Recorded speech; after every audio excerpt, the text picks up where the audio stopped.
আমার ছেলে মেয়ে দেখে দেখে দিয়ে দিচ্ছে মারিয়া এই নাইসা।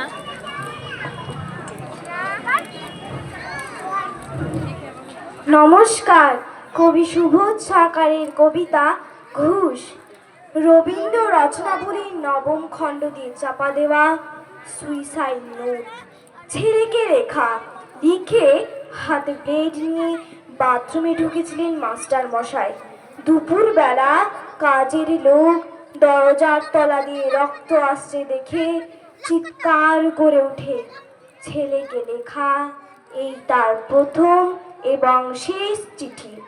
অরুণী, আমি বিশ্বাস করি সন্তান পবিত্র জলের মতো। যদিও তোমার সঙ্গে আমার সম্পর্ক ভালো নয়, তবু তোমাকেই লিখে রেখে যায়। গত 2 বছর তোমার মায়ের চিকিৎসা বাবদ আমার যৎসামান্য সঞ্চয় আপাতত নিঃশেষিত। চিকিৎসার ব্যয়ভার আমি আর নিতে পারছিলাম না। জীবনে তোমার টাকা ছুঁইনি, মরেও ছুঁব না। আমি আজীবন ছাত্র পড়িয়েছি, জ্ঞানও তো কোনো অন্যায় করিনি।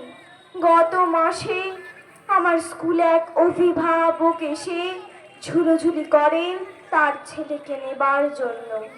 আমি প্রথম দিন ফিরিয়ে দিই, দ্বিতীয় দিন ফিরিয়ে দিই, তৃতীয় দিন পারিনি। তিনি আমাকে একটা বড় খামে 30,000 টাকা দিয়ে চলে যান। সেই টাকায় এই মাসে তোমার মায়ের চিকিৎসা চলছে। জানি না তিনি বাড়ি ফিরবেন কিনা কোনো দিন। ফিরলে বলো পৃথিবীতে আমার বেঁচে থাকার অধিকার চলে গেছে। ইতি বাবা। যখন সারাটা দেশ দাঁড়িয়ে আছে ঘুষের টাকার উপর, তখন রবীন্দ্র রচনাবলী দিয়ে চাপা দেওয়া একটা সুইসাইড নোট। হাসপাতালে গাছের তলায় গাছ ছমছম করছিল। এগিয়ে গেলাম সাদা কাপড়ে ঢাকা মাস্টার মশাইয়ের দিকে, একটু বেরিয়ে থাকা পা দুটোর দিকে। ওই একটু বেরিয়ে থাকা পা দুটো যেন ভারতবর্ষের শেষ মাটি। নমস্কার।